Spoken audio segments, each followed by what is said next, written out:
Welcome to the Virtual Memories Show. I'm your host, Gil Roth, and we're here to preserve and promote culture in this benighted age, one weekly conversation at a time. You can subscribe to the Virtual Memories Show through iTunes or by plugging our RSS feed into your favorite podcatcher. You can find the RSS feed on our websites, vmspod.com or chimeraobscura.com/VM. We're also on Twitter and Instagram at VMSPod, at virtualmemoriespodcast.tumblr.com, and on Spotify, YouTube, and TuneIn.com by searching for Virtual Memories Show.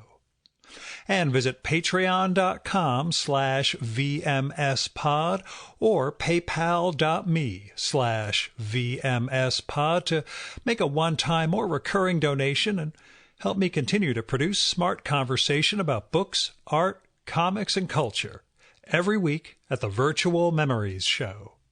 I'm doing pretty well. Got back to running this week for the first time in a month, which I had some trepidation about. I'm doing fine, but I kind of stupidly ran 10 miles on Saturday. Didn't suffer any deleterious effects from that, so I'm in pretty good shape. The day job remains busy, even without travel for trade shows and lobbying visits to D.C. and FDA meetings, and I take all that as a good sign, too. And I'm doing pretty well with lining up guests for the show, but just so you're aware, I've decided to fall back to one episode a week for a bit. There'll be a double in September at one point, but I've been cramming way too much reading in order to record with two guests a week, and I figure that's kind of giving short shrift to everybody. Me, the guest, you guys, etc. So instead of my initial calendar, which had 17 episodes in August and September, I'm going to pull back a little bit. The upside of that, or the upshot of that, is that episode 400 should come out the first week of October. It's a big round number, and I like to get some sort of big level guest for something like that, like Gary Clark for episode 300. And I'm hoping to get Martin Amis for that one, since his new novel debuts that week. But you never know. I'm waiting to hear back from his publisher. So that being the case, if you've got suggestions for a sort of Pantheon level guest, preferably one you have contact info for, let me know. FYI, Sir Tom Stoppard already turned me down for this one, and I've got a message in to John Le Carré, but I could make a joke about having to do a dead drop or something like that. And anyway, I haven't heard back from him yet. But speaking of Pantheon level, this week's guest has a brand new book out about one of the greatest filmmakers in history, who is way up on the Pantheon. David Mikics' new title is Stanley Kubrick, American Filmmaker. It's from Yale University Press as part of their Jewish Lives series, and it's a fantastic book. The main text, it's only about 200 pages, but David manages to bring us both Kubrick's life story, but in parallel with the movies he made from the 50s until his death in 1999, right before Eyes Wide Shut came out. And the movies aren't simply a backdrop for the biography. Like David, he manages to integrate critical assessments of the films, both, outside critics and his own, into the book while exploring how they fit into Kubrick's body of work and interact with other key films of their own time. And he also offers up some great anecdotes and behind-the-scenes stories about them. But he uses the films to illustrate portions of Kubrick's life. And, as I mentioned in the conversation, I devoured this one in a day, and it really made me reevaluate some of Kubrick's films. We talk about the only two that I actually got to watch in the week between reading it and recording with David, but they were both ones that I had strong negative reactions to, and based on David's book that included them, I revisited with better perspective, I guess. Anyway, we talk about that. And just the sheer literariness of Kubrick's movies. That is, not their literary subject matter, but their literary objects themselves in terms of their ability to be read and interpreted like the best imaginative fiction. Anyway, I'm again, giving it short shrift. I enjoyed the living heck out of Stanley Kubrick, American filmmaker. And if you're a regular listener of this whole mishigas, I think you'll dig it too. Now, as caveats go, not a lot. David's audio was good. There were some New York noises in the background occasionally, but hey. Also, I should have mentioned, David was on the show back in 2016 when we talked about his book, Bellows People, about the real-life analogs in Saul Bellows' fiction, which in a sense works a little like this book in terms of taking the fiction and Bellows' life and showing how these things parallel, correlate, and diverge from the person. Since we had talked once before, we're actually a few times before, which we also get into, we were able to flex a little beyond just the book and talk about his pandemic life, academia, and some other stuff. Now, here's David's bio. David Mikics is Moore's Distinguished Professor of English at the University of Houston, as well as a columnist for Tablet magazine. His most recent books are Bellows People and Slow Reading in a Hurried Age. He also edited the Library of America edition of Harold Bloom's essays, The American Canon, Literary Genius from Emerson to Pynchon. He lives in Brooklyn, New York, and Houston, Texas. His new book is Stanley Kubrick, American Filmmaker. And now, the 2020 Virtual Memories conversation with David Mikics.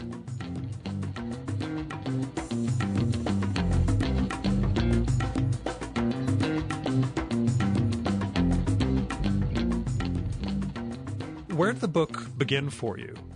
Stanley Kubrick, American Filmmaker. Where did it start? Well, let's just go with where it started.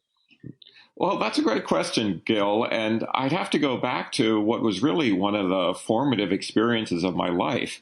And that was seeing the movie 2001, A Space Odyssey, at age 12. I saw it on a big screen, 70 millimeter, in a movie theater in Atlanta, where I was growing up at that time. And it just completely knocked me out. I had never seen anything like this. I had no idea that movies could do this. I quote in my book a line from the movie critic David Thompson, who says he's talking about movies in general and the things movies do to us. So David Thompson says, "Not even heroin or the supernatural ever went this far." And I had that feeling about 2001 specifically, that, just completely knocked me out. I remember going out into the lobby during intermission, and they played this, it's an avant-garde composition by the Hungarian Jewish composer George Ligeti.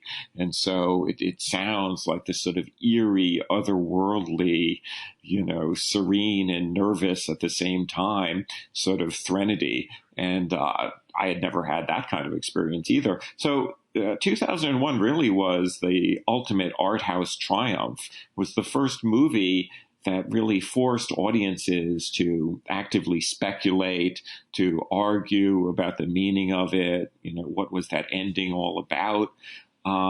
But it was one of MGM's 10 biggest moneymakers. It was an enormously popular film. So very revolutionary, as were several of the other Kubrick movies.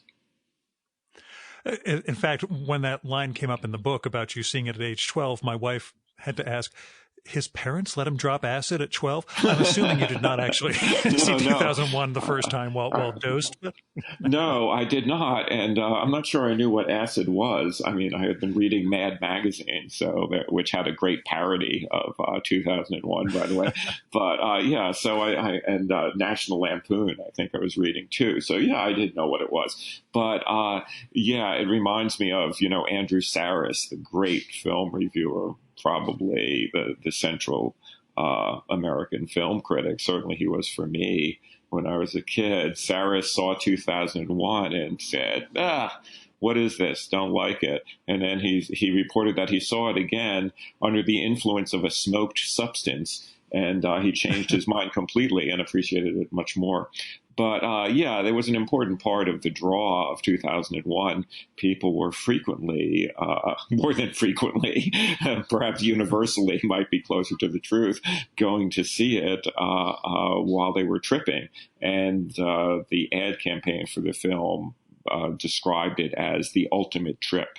So, yeah, there was that element for sure. One early viewer of the movie I think it was San Francisco, seems like it had to be, ran towards the screen and ran through the screen, actually, shouting, "It's God." So there you have it. And I have to ask, have you ever watched it under the influence of that or any other smoke substances? It's been a long time. Unless that's going to get you in trouble with your I have inhaled and I have smoked substances, but in the distant past, at this time, it's been many years since, I've done anything except alcohol. But the movie itself is intoxicating. I saw it a couple of years ago when it was re-released in IMAX, and in the Christopher Nolan redoing of the movie. He sort of cleaned the movie up a bit. It's just an astonishing, ecstatic experience. You feel like you're hanging off the edge of space. And that was really the original intent. There were theaters with specially curved movie screens that had 5 stereo speakers placed behind the screens. So it really was kind of an out-of-body experience, a unique one that Kubrick designed. Now, the structure of the book, it takes us chronologically through the movies and through his biography as it's told through the making, essentially, of a number of these movies and things that didn't get made. Did your assessment of the rest of his body of work change over the course of researching and writing the book? That's a fascinating question, Gil, because the thing about Kubrick, and not just for me, but for many other people, is that the more you see the movies are tantalizing. They entice you to come back to them again and again. And the more you come back, the more you see. You feel like the movies have such lucidity. They're so clear, they're so clean, they're so contoured. And yet, on the other hand, there's something that teases you about them. You keep coming back because you want to know them more completely. And as you do that, your preferences change. You appreciate certain things more. When I first saw Eyes Wide Shut, I, like many people, was rather indifferent to it. Gradually, I found myself falling in love with the movie, being just utterly hypnotized by the movie. And the same thing with Full Metal Jacket. The first time I saw Full Metal Jacket when it came out, as I saw Eyes Wide Shut when it came out. So when I saw Full Metal Jacket, I thought the first half an hour of the movie is completely stunning. This is the basic training segment, with Sergeant Hartman sort of yelling down the throats of his maggots, the Marine recruits, in the Marine Training Center in South Carolina. And then I thought, well, the rest of the movie just seems kind of ragged and wandering and shapeless. So that impression changed a lot. The more you see Full Metal Jacket, the more you realize the whole thing is perfectly designed and that you're meant to feel lost in the second half of the movie because the Marines themselves feel lost. And the ending of that movie in particular, I kept going back to. It's sort of a permanently fascinating, permanently perplexing part of Kubrick's work, the scene in which Joker kills the Vietnamese sniper. So those were 2 movies that I really reevaluated. The early movies I got to like more too. The Killing, for example, which is a film noir with Sterling Hayden. This was his second real movie, and I think it still stands up. It's not one of his better known movies, but yes. Mm-hmm.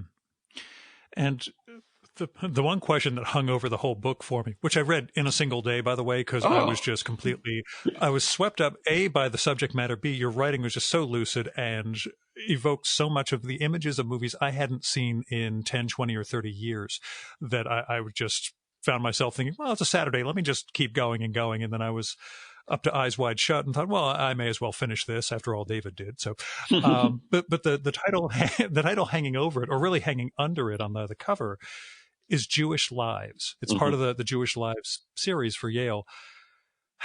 How Jewish do you see Kubrick and his work? You mentioned at one point about sort of de-Jewifying Schnitzler as part of one of his adaptations. What was your sense of Jewishness within or is the act of constantly reading and rereading a literary text like this inherently Jewish? Where's the Jewishness for you in Kubrick and the films, I guess? Yeah, it's a crucial question. As you point out, the work that he was obsessed with for 40 years, that was the basis for Eyes Wide Shut, finally. He was thinking of making a movie of it for 40 years, beginning in around 1960, is by the Viennese Jewish author Arthur Schnitzler, called Dream Story. And so Kubrick did remove the sort of little signals of Jewishness from that work. But there were other things that, I mean, he always felt completely Jewish. It's a bit funny, his wife, Christiane, whom I'll mention again in a moment, and his daughters used to say that he was like Tevye the milkman in his gestures. Christiane is a very, very funny, very warm person who I interviewed for the book, his widow. So Christiane said he would cast his eyes up to the sky, looking up to God with accusation and melancholy, and he'd go like, ugh, and make these hand gestures. So they saw him as being, as being very much a Jewish person, Jewish character from the Bronx. There's also the fact that Kubrick had planned for many years to make a movie about the Holocaust, and it's a great novel by Louis Begley, a Holocaust survivor, called Wartime Lies. And Kubrick was set to make this into a movie. He was going to call it The Aryan Papers. It's about a young Jewish boy in Poland. This is based on Louis Begley himself, a boy who disguises himself as an Aryan, as a Gentile. And his aunt does as well in the novel. So Kubrick was set to make this movie. He had the actors picked out. He had the costumes. He had the locations. He had several versions of the script. He was set to go. And then he found out that Spielberg, who was a close friend of his, was making Schindler's List. And Kubrick decided to call it off. He wouldn't make his Holocaust movie. I think there were other factors, too. The subject weighed on him. He had read many, many books about the Holocaust. And he faced the same challenge that anyone does who makes a movie about that subject. That is, how to represent the unimaginable or the impossibly catastrophic in a film. It's a great, great challenge, and I'm not sure it's ever been successfully met. Kubrick's wife, Christiane, his third wife, the woman he was married to for the last 40 years of his life, in fact, had a connection to Nazi Germany. Her uncle was one of the most famous filmmakers of the Nazi period, Veit Harlan. He made the movie Jud Süß, which is famous anti-Semitic propaganda film under the Nazis. So Kubrick actually met Veit Harlan, the filmmaker, his wife's uncle, in 1957, and he said, I had to drink a big glass of vodka before I met him, and I stood there looking like 10 Jews. So he was very apprehensive about being in Germany in the late 50s, so soon after the war. This is where he made Paths of Glory with Kirk Douglas in the title role in 1957. But he loved Christiane's family. Not including Veit Harlan, whom he only met a couple of times, but he loved her parents, who were opera singers, and her aunt, who was a Swedish film star. They were all in the theater business, and they were all sort of dance on the table types, very rowdy and very high spirited. So Kubrick, who was not that type himself at all, really did enjoy that. But he was always conscious of himself, I think, as the American Jew in Europe and in England. As you know, he spent the last 40 years of his life, 40 plus years of his life in England, much of it at an estate in a place called Chidwickbury, out in the countryside near London. Mm-hmm. So he had a sense of himself as an outsider. Yeah. Oh, sorry. Go on. Yeah. No, that's all I had to say. I was just going to say, one of the weirder questions I've always had, and again, I don't know if you have any insight into it. How exactly did Kubrick support an estate and life in England, etc., given that his output was not a significantly large amount of movies? It didn't look like he was doing, work for hire, money-making commercial type stuff. Is it just different economics of movie making back then, or is there other aspects of this I'm completely missing in terms of how you keep an estate in England while only putting out about 8 movies over 30 years? Well, you have to remember, Kubrick made 13 feature films, but you have to remember that some of these movies were quite big moneymakers, among them Spartacus, 1960, Dr. Strangelove, 1964, and then, as I mentioned, 2001, one of the biggest movies for MGM. So eventually he moved to Warner Brothers, and Warner Brothers was very impressed by the fact that Kubrick did not... his movies were not very expensive, by and large. His crews were small. He did take a long time, and they let him take a long time. They knew that Kubrick was a great artist and that he was someone who worked slowly, that he was a perfectionist. And, he was even, by the way, a perfectionist about things like movie ads and the way his movies were projected in theaters. There are many stories about this where, he would say, for example, the newspaper in Frankfurt is screwing us. They said it would be a 6 millimeter ad, but it's actually a 5 millimeter ad, this kind of, so, or 6 centimeter ad. So they said it would be a 6 centimeter ad. It's a 5 centimeters. So, he was sort of attentive to all these details, as one of his collaborators said. I forget whether it's Michael Herr or Terry Southern said, nothing so much as no trouser pleat ever went unsupervised. So, so he had this kind of maniacal eye for details of every sort. And there are many stories, of course, about the number of takes he required from his actors, sometimes hundreds of takes. But his movies were not very expensive, and he was also, of course, a very hard-nosed negotiator. So he got paid well for his jobs on these movies. But yeah, the house in Chidwickbury has something over 200 rooms, I think around 250 rooms. And, he had a substantial staff. So, yeah.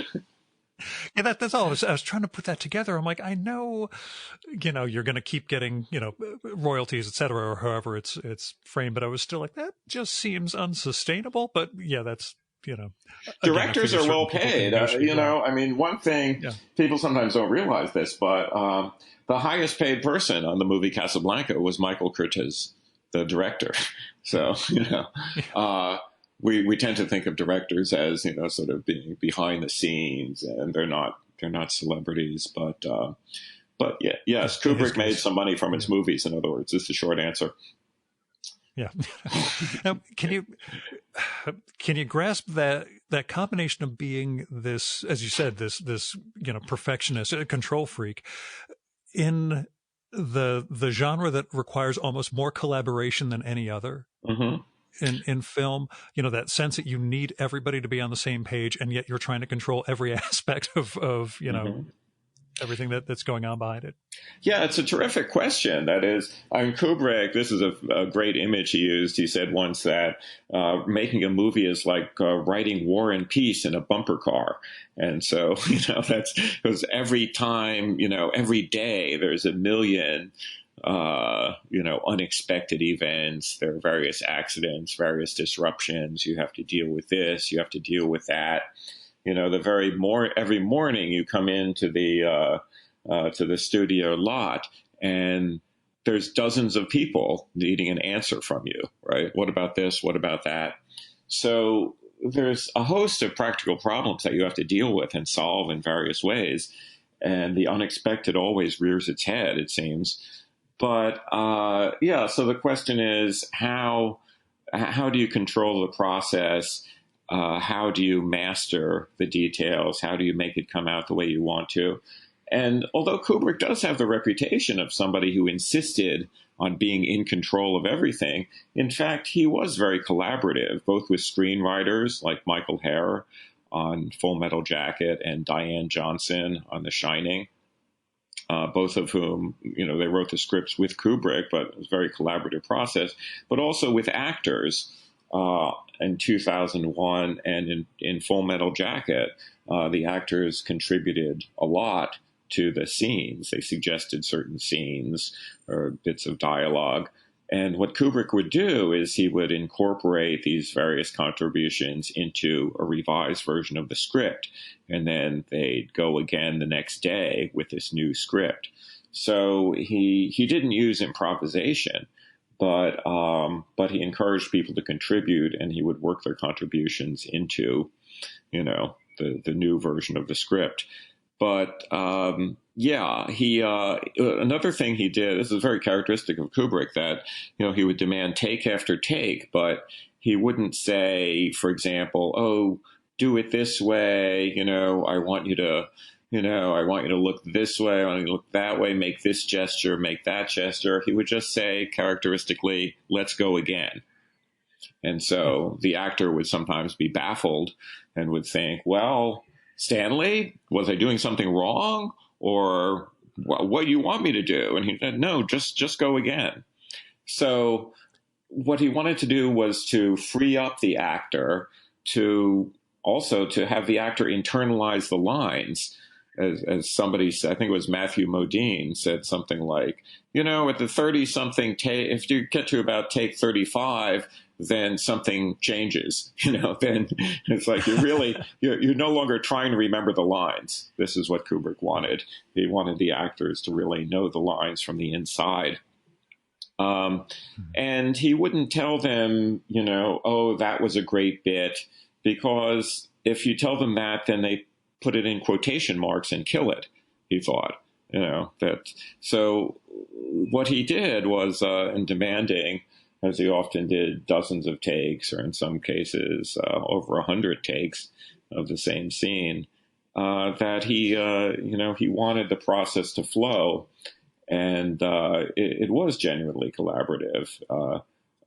But in the end, of course, he was the person who made the final decisions, and he oversaw every aspect of the movies, the editing, the sound, and the cinematography too. I mean, he had very expert cinematographers, but he, in a sense, was the real director of photography on these pictures, and certainly the person who, several cinematographers who worked for him remarked that Kubrick knew more about photography than anyone they had ever met. Yeah. So, yeah. You had an anecdote about that with where he sees the problem with the f-stops on the base of the light in a scene, and they were like, oh, what does he know? Oh, it turns out he was right. Okay. Yeah, this was Arliss Howard, who played the character Cowboy in Full Metal Jacket, who, when Kubrick went, and during one scene, Kubrick said, we're 2 stops off in this light. And they were like, Stanley, we just checked the camera. And he said, well, check it again. And yeah, there were 2 stops off. So yeah, he could see things, at a glance that other people would have to, spend longer time trying to figure out. Now, you had great segments doing an interview with Kubrick's wife, Christiane. Is there anyone besides Kubrick himself you wish you could have sat down with and interviewed for this? Oh, there are people that I really would have loved to have interviewed, including, actually, he's passed on. That's why I didn't interview him. A friend of my in-laws named Ken Adam. Ken Adam was the art director on Dr. Strangelove, and he invented one of the most famous set designs in history, in film history, that is the war room in Dr. Strangelove. and Ken Adam loved to tell the story that when Ronald Reagan was elected president, he supposedly asked to see the war room in the Pentagon, and he was told, "Well, there is no war room." That's from Dr. Strangelove, but. Yeah, so Ken You can't fight in here. That's the war room. Yes, right, exactly. That's a wonderful line. That's one of the greatest lines from the movie. Yeah, so Ken Adam worked on Dr. Strangelove, and he said it was like a marriage between him and Kubrick. It was kind of like falling in love. With all the arguments that go along with that too. But, they would talk for hours and hours on the phone. And then, so years pass, and Kubrick is making Barry Lyndon, 1975. So he called up Ken Adam, who he hadn't talked to for a while at that point, and he said, "Ken, I need you to design my next movie, but I can't afford your money." And so Ken Adam said, "Well, Stanley, that's not the best way to start talking to me about this." And so he said, well, 5 weeks later, Kubrick called him back and said, "Okay, it's fine about the money, but will you do it? I need you." So Ken Adam agreed to be the set designer on Barry Lyndon, which was a tremendous challenge because Kubrick wanted to film the entire movie, and he did film the entire movie in real 18th century houses. There were no constructed sets, and that involved a host of problems, especially when you consider, candlelight was used for the movie. Famously, Kubrick had discovered a new lens made by the Zeiss company which enabled you to shoot candlelight, and it looked great. But of course, the problem was when you redid a shot, the candles would have to be burned down to exactly the same height, for shot after shot if you're redoing it, right? So you had these continuity problems involving, the candles burning down. The candle smoke might damage the paintings in the house. They had to worry about that. And Ken Adam, Kubrick was somebody who needed very little sleep. He slept about 4 hours a night, maybe 5.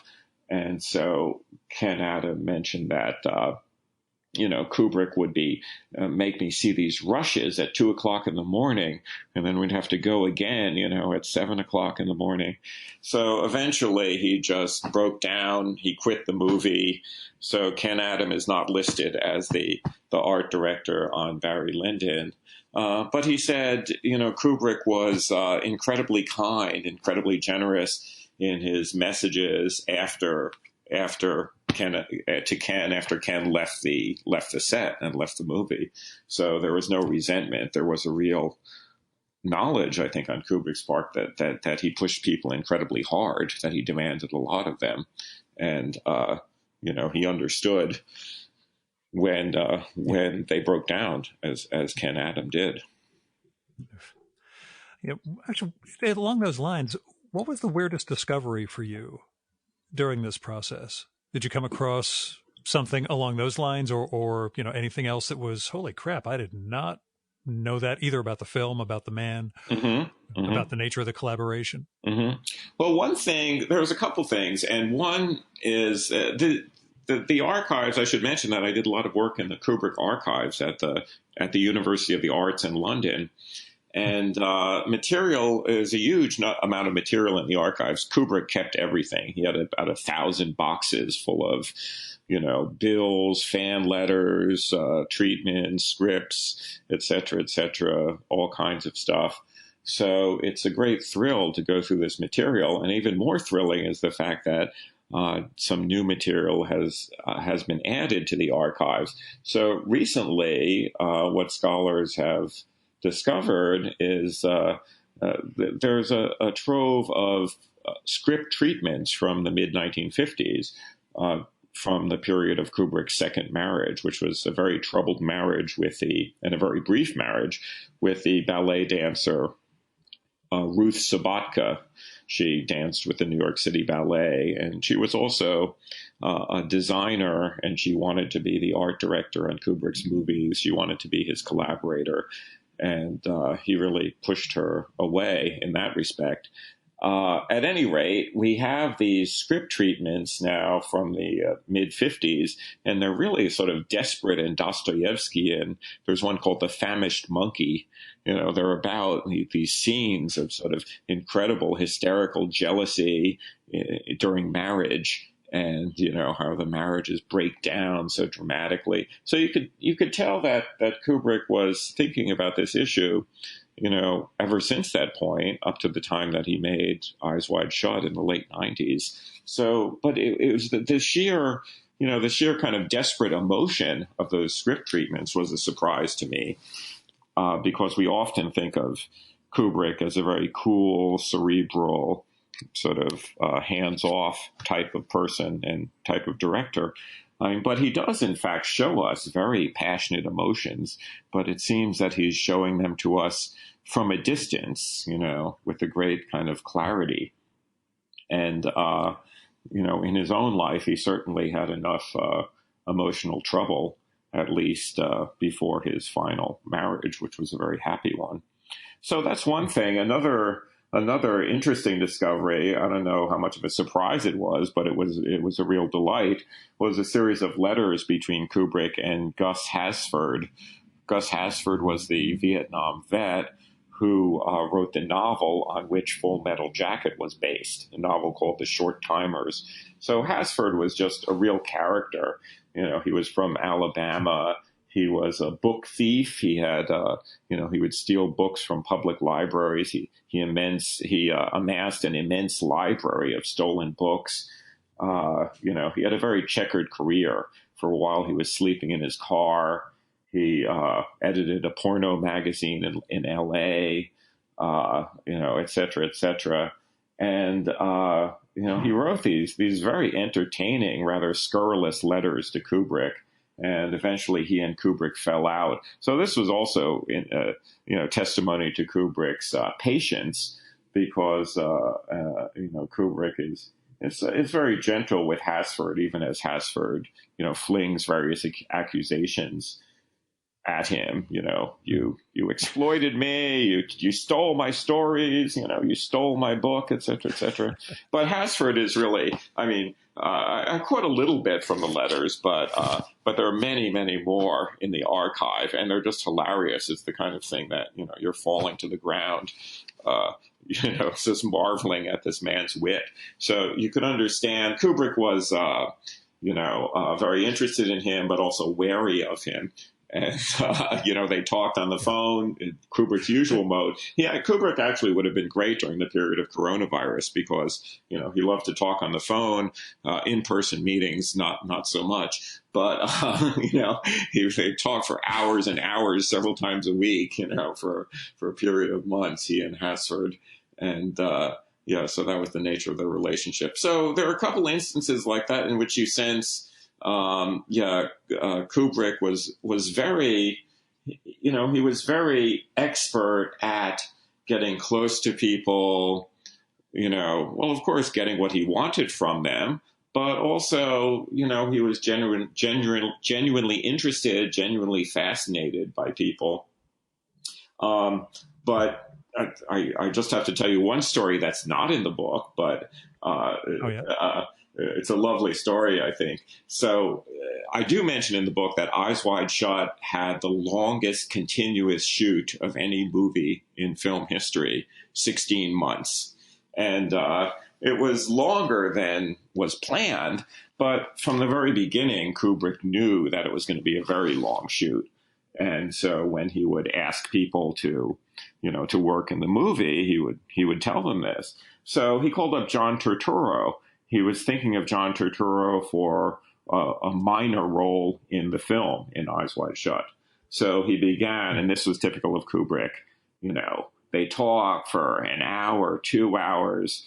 Kubrick, displays all the, he knows everything about all of Turturro's roles, he's very appreciative, he asks all these interested questions, he's very, very friendly, very warm. And then at the end of the 2 hours, he says to Turturro, well, I'd love you to be in Eyes Wide Shut. You'd have to move to England for a year. And It's a minor role. And so at that point, the offer was declined, but he tried. That's amazing. Well, a question though, when you mention how he would have been perfect for the coronavirus era, what movie of his do you think speaks most to this whole situation that we're in? And please don't say The Shining, but unless that really is the one. Yeah, I've had my share of domestic strife, I guess, during the last 4 or 5 months, but it has not reached, thankfully, it has not reached Shining style proportions. Yeah, that's a good question. Kubrick's movies do seem to, that they do seem to be about the experience of humans in isolation, most notably in 2001. You remember that half of the astronauts are in hibernation. They're in suspended animation during the course of the voyage towards Jupiter. And so it has struck me that I would like to do a sort of Rip Van Winkle style suspended animation during the corona. Wake me when it's over, really, would be nice. But yeah, the sense of being in this sealed environment that you have in 2001, and the sort of placid but eerie and quite unsettling nature of the things the astronauts do to Keira Dollier and Gary Lockwood, what they do to pass the time, playing chess with Hal, or using the sun lamp, jogging around that strange sort of Mobius strip like circular jogging track, and sort of time has this strange unshaped character, which is certainly something I felt during this time. I'd probably say 2001. Okay, that's what I sort of thought, but again, I was just hoping it wasn't going to be Nicholson and Max, so that's good.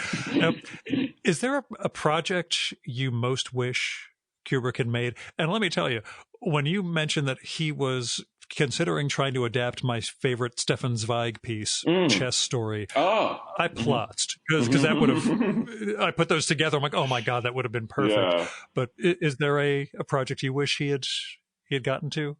Yeah, that would have been great. I think the Zweig Chess Story. It's a remarkable novella. It's completely thrilling. And Kubrick, of course, was a serious chess player.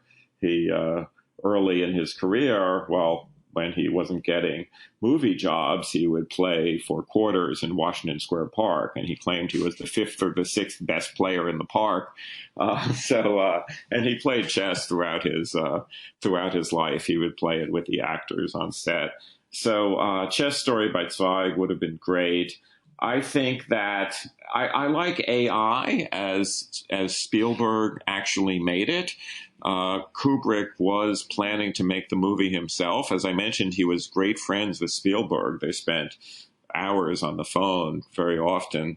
And, Kubrick just thought that CGI was not yet developed enough to really make this movie.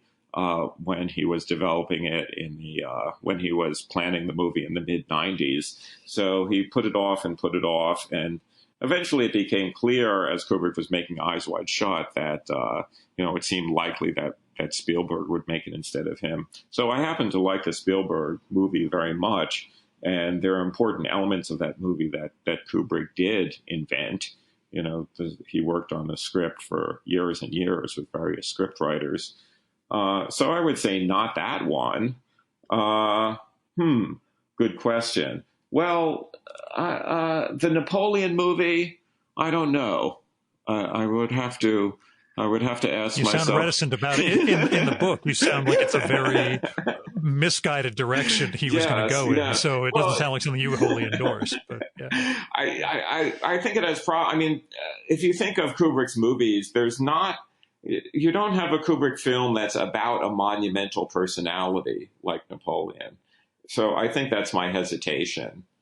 There's no sort of Citizen Kane in Kubrick's repertory. And I think there's a reason for that. I think, his heroes tend to be sort of blank slates or, sort of,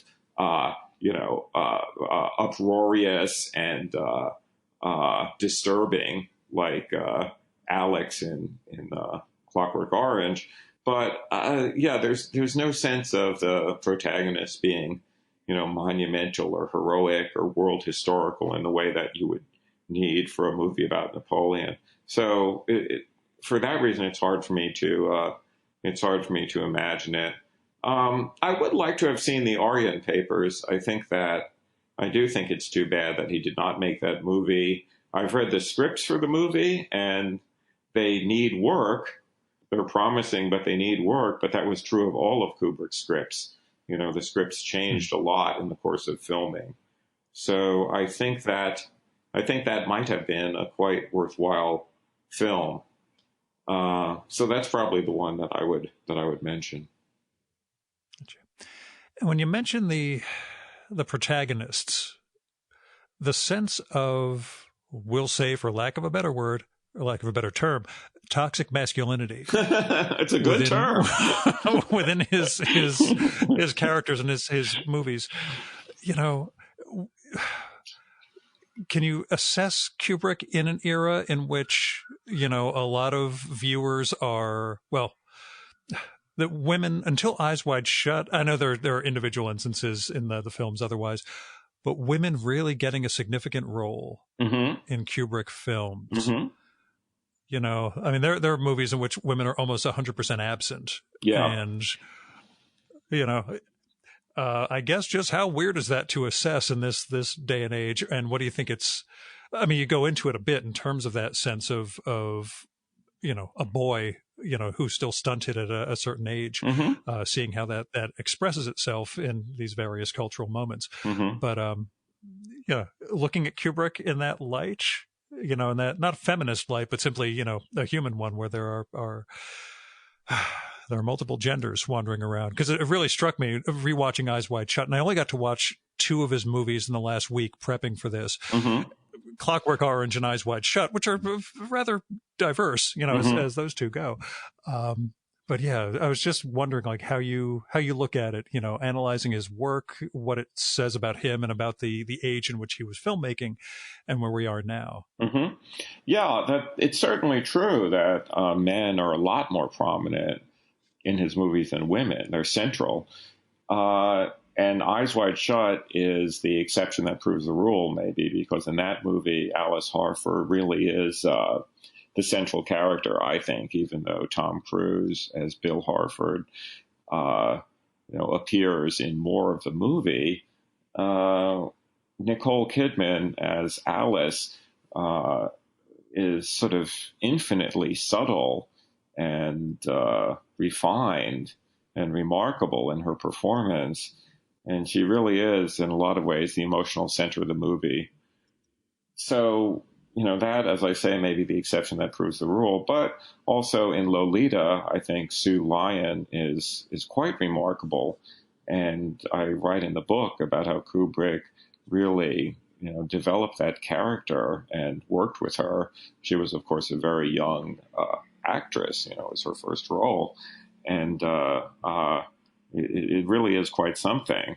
So you sense some of the sort of endless melancholy and, the status of Lolita as victim in that, in the performance of Sue Lyon there, even though the movie devotes more time to Humbert, to James Mason. So I think that he was, however, deeply reflective about what men do to women, what they see in women, how they see them, what they do to them. And so it is a kind of excavation of the male psyche, these movies. The Shining, though, is another example. I mean, I think that Shelley Duvall in The Shining delivers a tremendous performance. And, of course, Kubrick had to terrorize her somewhat in order to elicit that performance from her. This is well known through the documentary that Kubrick's daughter Vivian made of the making of The Shining.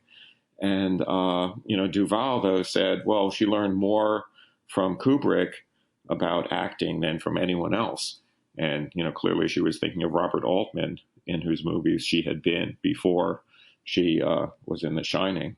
So she's certainly a central figure in that movie, and she's the survivor in that movie. She wins out against Jack Nicholson as Jack Torrance. So yeah, there are exceptions to the rule, but you're right. There are some movies in which women seem completely invisible or almost completely invisible, like 2001 or Full Metal Jacket. Yes, yeah. Although there again, we have when women do appear, it's crucial. The prostitutes in the movie, the teenage girl who is the Vietnamese sniper. So it's a sort of this unspoken, center of attention there. But yeah, most of the movie, surely, yeah, of course, is about the Marines, the men. Yeah. Now, who do you see as his successors? Mm-hmm. Or do you see? I mean, there's obviously Christopher Nolan, but guys who were directors who were textual filmmakers like this, ones to whom you return and read every shot and every scene in that sense. Mm-hmm. Yeah, different people have different answers to that question, and Terrence Malick is one person whom I think of, just in the scope of his ambition and the way in which in a movie like The New World, but others as well. And Tree of Life certainly has that, of course, prehistoric scene that's clearly, not clearly, but you can see as a throwback to 2001. Exactly, yeah. And, the combination of lavishness and clarity in his movies, I think, is, quite definitely takes after Kubrick. So, yeah, I mean, that's sort of that hallucinatory, sparkling, kind of fascinating, somewhat empty character that Kubrick's images often have, I think has had a permanent influence on a lot of directors. But yeah, Malick would be the person that that comes to mind. I also mentioned in the book Lucrecia Martel, at least in her movie Zama, as an example of someone who's been influenced by him. Do you think he knew Eyes Wide Shut was the last one? Yes. Do you think? Well, do you think he would have made another major film if he'd lived past 70, or do you think he understood, his health, this sort of project, how long it takes him, etc., that this was it? It's such a hard question, Gil, because Kubrick was in such bad health near the end. He had an oxygen tank in his room, and he was very short of breath. He was overweight. His father was a doctor, and he never saw a doctor. He would rely on sort of... But he made his own prescriptions for people, exactly, as you mentioned. He always had great medical advice for everybody else. Yes, he would give advice about, you should take this, you should take that. And so, this was peculiar, although it's not unfamiliar, I think, as a kind of Oedipal, phenomenon that the child of the doctor then, sort of resists doctors or tries to become one himself without actually being one. So I think he knew he was in bad health, that he was increasingly tired, increasingly weak, but he was also in denial about it. And I do think he would have probably carried on to do AI after, and was planning to do that. But, the whole thing has a sort of sad yet kind of fairy tale quality, because he passed away just after he finished Eyes Wide Shut. He didn't finish working with the sound mix of the movie, so that would have changed somewhat. But the rest of the movie was there, and he did complete it, and he was very happy with it. He was convinced it was the best of his movies. After it was screened for Warner Brothers executives, he called Tom Cruise, and they talked for 3 or 4 hours. So, so he died happy. So that's a good thing. And he had I just wonder. Sorry, go ahead. And he had a very... No, I just wonder whether you felt he had something that was, a one last hurrah, or this was essentially, as far as he could go, given, the shape of his life. Right. Yeah, I think he would have gone on to make AI, but we also have to keep in mind that it took him so long to decide on Eyes Wide Shut among the various projects he was considering. Well, the two other projects were the Aryan Papers and AI in the 90s. So the gaps between his movies kept getting longer. There's a gap of 12 years between Full Metal Jacket and Eyes Wide Shut. That's quite a gap. He did seem to be slowing down in there. He was always reading a lot. He was always thinking a lot about different possibilities. And each of his movies was special, and he knew he had to make the special movie, and that he would go to whatever lengths were necessary to do that. And that meant taking time. Yeah, it's a weird thing, but it's actually another Yale connection, which we'll get to in a minute with another question. But I was talking with John Crowley a couple of years ago when Caw came out. He said, "This is the last major book in my life," and I'm closing in on 50. So, seeing someone who understands that, the time remaining, the work that goes into it, there's only so many hours left, that for certain types of projects, that he understands this is the last big one. From here on, there's smaller things ahead. But I didn't want to do no, you've got many, many years ahead of you, John. But, that sense of understanding. Yeah, it's hard to know what to say about that, but it's a realistic assessment. And I think Kubrick must have felt it. He felt that suddenly he needed more sleep for the first time. Suddenly he was dragging himself around. Leon Vitali, who played Bullingdon so splendidly in Bullingdon in Barry Lyndon, played him so splendidly, and then went on to be Kubrick's right-hand man for the next 30 years. Leon Vitali said, Stanley, the last few days, he almost couldn't make it to the front door of his house. He was so weak. So, Kubrick must have had a sense that, he was in serious decline, that his health was seriously troubled. Yeah. Which gets me to the last time you and I met, which was when I was risking my life to attend Harold Bloom's memorial you service. You were very brave, Phil. Dude, it's an 80-mile drive, over 3 hours making it back in that snowstorm. And I was my wife was like, you can go find a hotel somewhere and stay. I won't mind. I'm like, no, honey, I'm doing just fine at 25 miles an hour on a highway. But that was the last time you and I got to talk. Can you talk a little about Bloom's role in your life, in your education, your work, and maybe whether there's a connection to this project, or whether you see any threads between Bloom and Kubrick that you'd want to share? Go ahead. Good questions. Harold's role in my life. Well, he was my teacher in graduate school when I was at Yale in the 80s. And from the very beginning, he was a sort of galvanizing force. He was so alive. His classes were so original in every sense. And, you could tell that he threw himself into every class, that, he was making it up from scratch. He was going back to the works, that he was really trying to figure out what mattered about these great writers. So he was very inspiring in that way from the beginning. And also, tremendously funny, tremendously warm. So I had him as a teacher in graduate school, as I say, and then years later, I visited him. My family would visit him in his house, in his apartment in New York, which became a sort of a mini salon for, a couple of writers, painters, etc. So we would sit and have a wonderful time. Harold was always very, very curious about people, very open and very, very interested in the human element, very interested in the world around him, in the personalities that he encountered.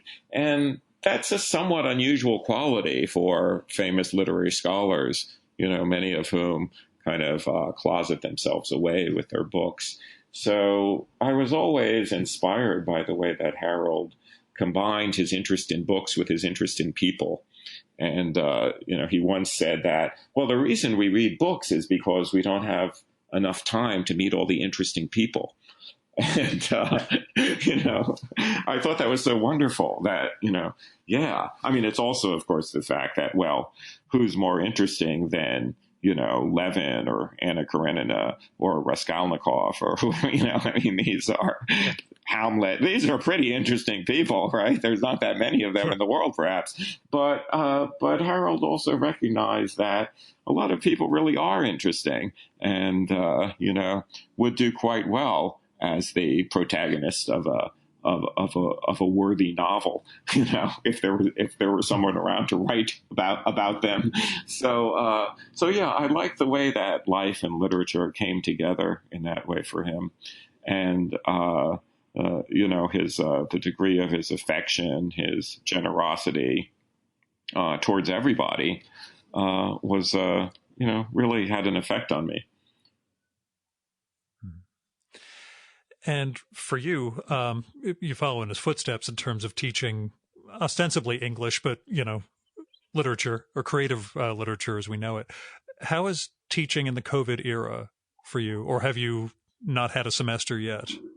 Oh, I've had half a semester. I've done half a semester teaching on Zoom, and that was fine. I mean, it was less disturbing, less jarring than I thought it would be.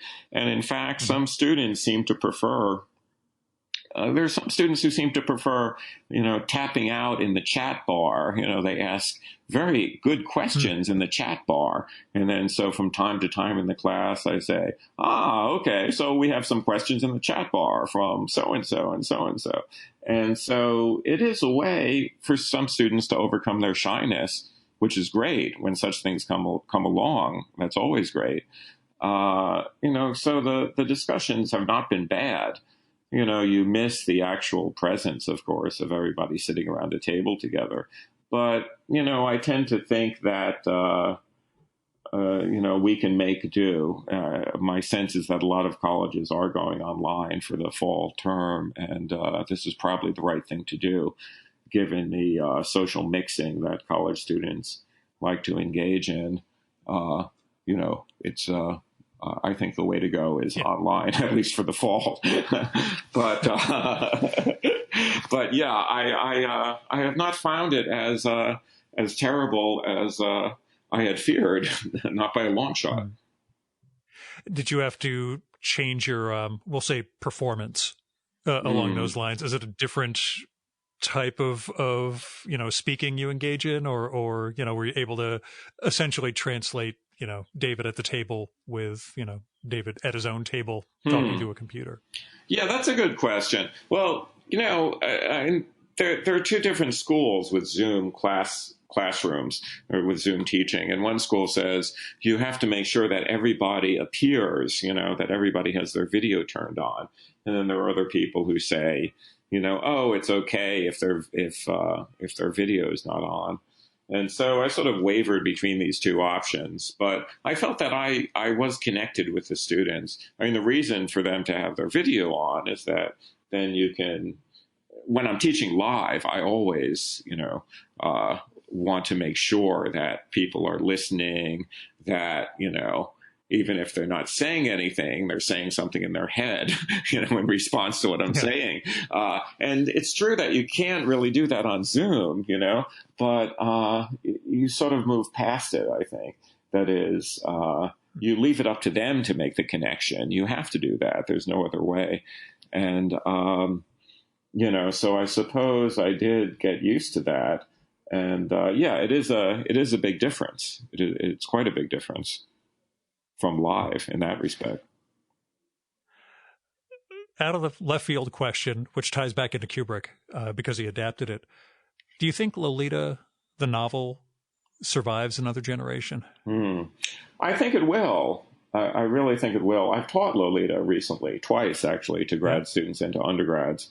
And, my take on the novel, as you know, is that it is a moral novel. It's a moral tale. And Nabokov portrays Humbert as a monster, a very attractive monster. But of course, that's the point, right? It's simply not the case that rapists are, repulsive people whom one can easily recognize and defend oneself against because, I mean, the combination of evil and charm is not unknown in human history. Quite the contrary. So this is what Nabokov is doing. And, he lets Humbert exercise all of his wiles on us, he gives the high romantic spiel and, we're moved by his rhapsodies and so on. And all along we know that he's a criminal who has destroyed a young girl, and this is unforgivable. So that's the very point of the novel. And also, as I mentioned in the book, Lolita is only a sexy novel for about the first 70 or 80 pages, and then things become quite dismal. And this is a deliberate turn on Nabokov's part. So I would say most students saw this about the novel, that, they liked the novel, they admired the novel, they were disturbed by the novel for sure. In this day and age, of course, we're living in an atmosphere of a certain censoriousness, but I think that will fade. I have a hunch that it will fade. It has to. One can object to anything. Shakespeare's Hamlet, for example. I went to Hampshire College from 1990 to 1993, so everything we're going through now just looks like Hampshire exploded, all over the country. You were in the avant-garde, yeah. Oh, yeah. Well, the way I always say, at Hampshire, you couldn't take a class on Shakespeare. You could take a class on Shakespeare's treatment of women. Right. I had to go over to UMass to take a honors Shakespeare class to just read the books, read the plays themselves. But at Hampshire, I could have gotten a feminist takedown of Shakespeare. Right. That was it. Well, that's what I was thinking of. Hamlet is a misogynist. There's no way around this, right? It's in fact, he's one of the most misogynist characters in world literature. But it's not as if we can do without Hamlet. Hamlet is a permanent part of the human psyche, and a permanent part of literature. So these things somehow go along with one another in a very unsettling way. I mean, I'm not saying that Hamlet had to be a misogynist in order to be Hamlet, but that is certainly part of him. And it goes along with his loathing of the world, which is also very unsettling. His rejection of all sorts of, conventional attachments, his, this drifting away from any kind of humane dealings with others. So this is quite radical stuff, literature. Mm-hmm. So it's hard to know what would survive of, what would survive of Dostoevsky. It's very difficult. Yeah. It's a question that's come up with a couple of writers and professors I've spoken to of late, just that sense of, again, what lasts, what's going to be, quote unquote, canceled going forward, and what things we'll end up rediscovering. Mm-hmm.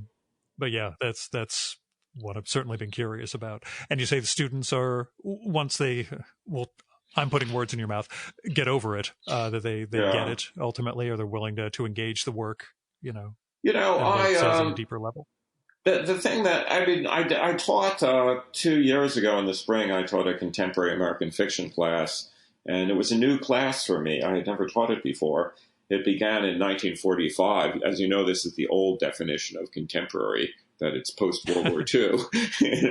The class was invented around 1965. And what they meant was, World War II is the beginning of the contemporary. So we began with Carson McCullers and Ralph Ellison. And then as we continued, I did realize that I was teaching some rather violent books and rather disturbing ones, Flannery O'Connor and Jesus' Son by Dennis Johnson. Very disturbing book, which, contains instances of sexual assault and other kinds of violence. And so, I think I did sense that perhaps some students might have wanted more, shall we say, gentility or conventionality, something like that in some of the choices. But, I guess I have an urge to combat that, because I feel there's a sort of defensiveness about the wish that people not act too badly in books. I'm reminded of something. I'll have to paraphrase this because he put it in a very good way. But this was in one of Philip Roth's last interviews, where he was asked about the Me Too movement, and he said, "None of this behavior has surprised me at all." And then he said, "I've spent my career writing about men who are in the throes of erotic obsession, and they find themselves driven to do terrible things as a result."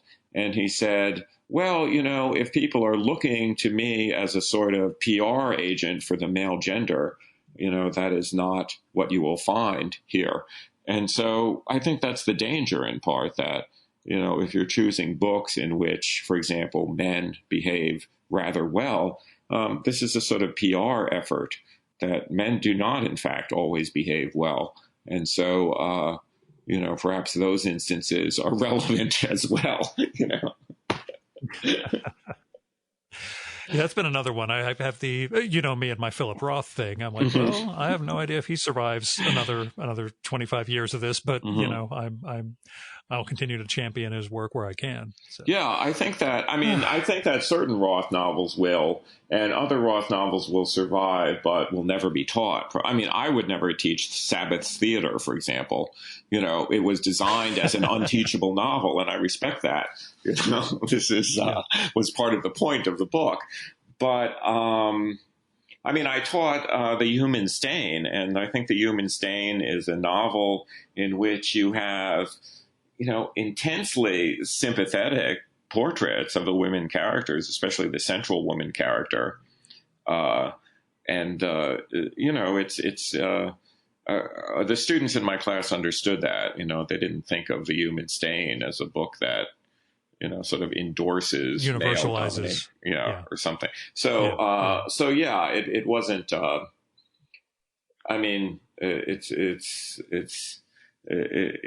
have to make a distinction between different books. I myself am made uncomfortable by some of Roth's early books, like My Life as a Man, in which he seems to be making a special plea for the man, and there certainly is an edge of animosity against women or against certain women in some of his books. I would never say that there isn't, but you have to differentiate among the books.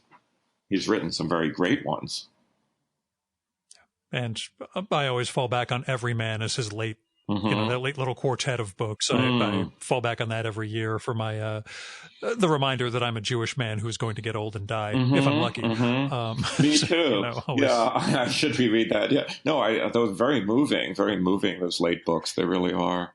Nemesis and Every Man. Yes. Yeah. The Kubrick film you use as sort of a comfort view at home. Do you watch any of his? We'll leave the conversation off with that. Where do you if you're just sitting there with your iPad or whatever, what's your Kubrick at home choice? Yeah, Just for Fun, or the one I find myself drawn back to. In a way, it's a tough question because his movies are thorny at times. It's you can sink into them, but you're going to be jarred by them. And I suppose I would have to say any answer I could give you, Gil, you're going to be taken aback by. So I might as well say it. It's actually The Shining, that I find myself most drawn to. And I think for me, it will always be 2001 and The Shining to me are always his most iconic movies. But does The Shining strike you as the most literary? Not in terms of Jack ostensibly being a writer, but in terms of the the density of text within it, of readability, I guess, of what's there. Is that part of what appeals to you? Yeah, I think that might be true. I mean, you could say that about others, like Barry Lyndon, for example. It's a very dense, very rich movie with all sorts of references to painting in particular, and also literary references. But it is true that The Shining, it really draws you in. Again, to quote David Thompson, the critic, we are falling into the movie. So, you have this sense in which, every detail matters and the details tantalize you. They're mysterious. And there is something deeply literary about that. But I can see any scene of The Shining at any moment. I feel like, I can take it up at any point and be enthralled by it. So it may seem a strange choice for a comfort film, but yeah, Kubrick and comfort don't really go together, I think, as words. I guess the real last question should be, do you think he was able to afford the estate because he got paid off for faking the moon landing? Oh, yeah. We weren't supposed to discuss that. I was, I promised that I wouldn't say anything. We won't tell the Illuminati. It's okay. Well, there is, and I discovered in the course of working on the book that there are conspiracy theories based on Eyes Wide Shut, too. That, Kubrick knew about Hollywood pedophile rings, and this comes into the movie somehow. So I don't think this is true. And of course, I don't think that I know he didn't fake the moon landing. We can say that. But the fact that it is interesting that people develop conspiracy theories on the basis of Kubrick movies, because, they sort of tease you with various enigmas, and that, you may think that there is a solution to these, that you can decode the movies somehow and, make them a kind of guide to secret knowledge. But you can't. But yeah, he puts things in there that, maybe make you think, And again, it goes back to what I said before about 2001, that there's something speculative about the movies. Certainly this is true of The Shining as well, and of Eyes Wide Shut, that, you have to wonder about them, you have to puzzle them out. And in any such case, people are bound to look for, possibilities of decoding them and, figuring out some allegory. And writing their own demented stories onto whatever evidence they seem to have put together. So that being, the paranoid mode of our time, I guess. Which is a horrible note to leave off on, but we'll flip it. We'll flip it and say you did a great job using the films to help decode some of Kubrick's life in the process of his book. So, yes. Yeah, he's a fascinating character. Like I say, yeah. I mean, he's a fascinating character, and I would have liked to have met him. I feel very grateful for having met Christian Kubrick, his widow, a lovely person, and other people like Julian Sr., Warner Brothers producer, wonderful fellow, and Vincent D'Onofrio, who played Private Pyle in Full Metal Jacket. Vincent was an enormous help, and also a wonderful, wonderful person and brilliant actor. So yeah, I had a good time writing it. Did a great job. I thank you immensely, because this is a filmmaker who from the work, but thanks to this, you really help illuminate him as a person. So, thanks, Gil. Great job. I appreciate it. Lovely to talk to you. And thanks for coming on again. Oh, thank you, Gil. Anytime.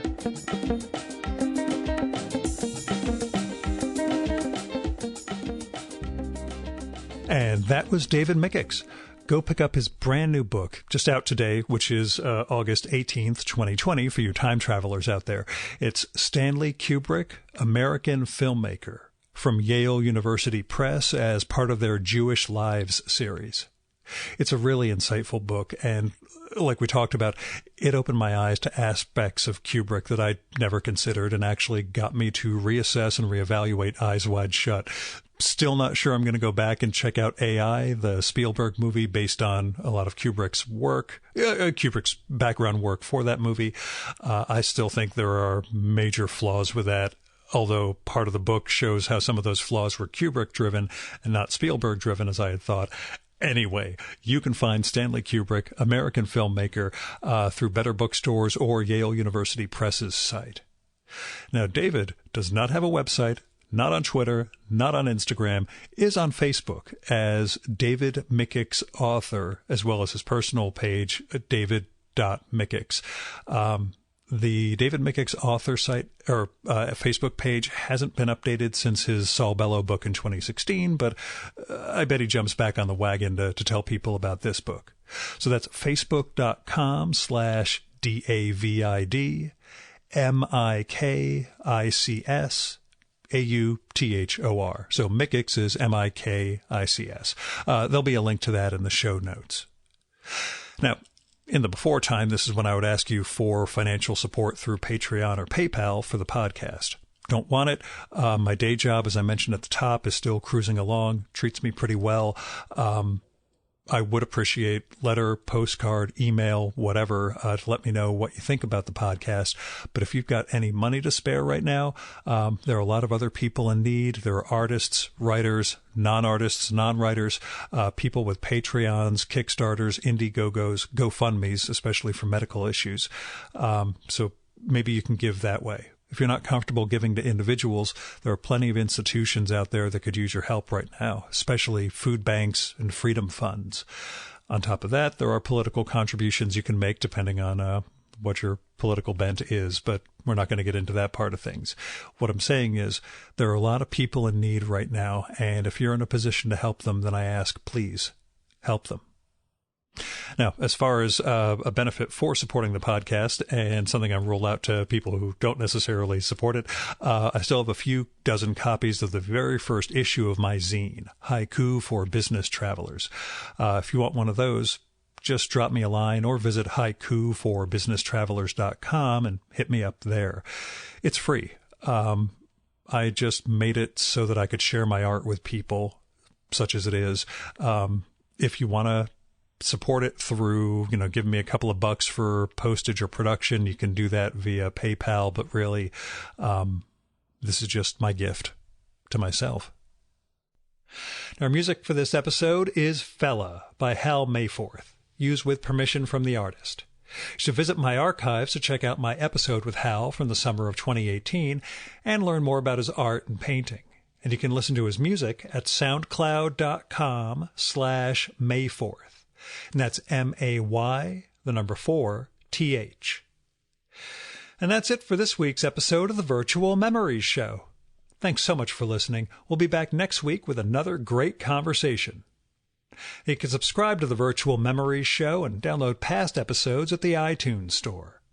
You can also find all our episodes and get on our email list at either of our websites, vmspod.com or chimeraobscura.com/VM. You can also follow the Virtual Memories Show on Twitter and Instagram at vmspod, at virtualmemoriespodcast.tumblr.com, and on YouTube, Spotify, and TuneIn.com by searching for Virtual Memories Show. And if you like this podcast, please tell your pals, talk it up on social media, and go to iTunes, look up the Virtual Memories Show, and leave a rating and maybe a review for us. It all goes to helping us build a bigger audience. You've been listening to the Virtual Memories Show. I'm your host, Gil Roth. Keep reading, keep making art, and keep the conversation going.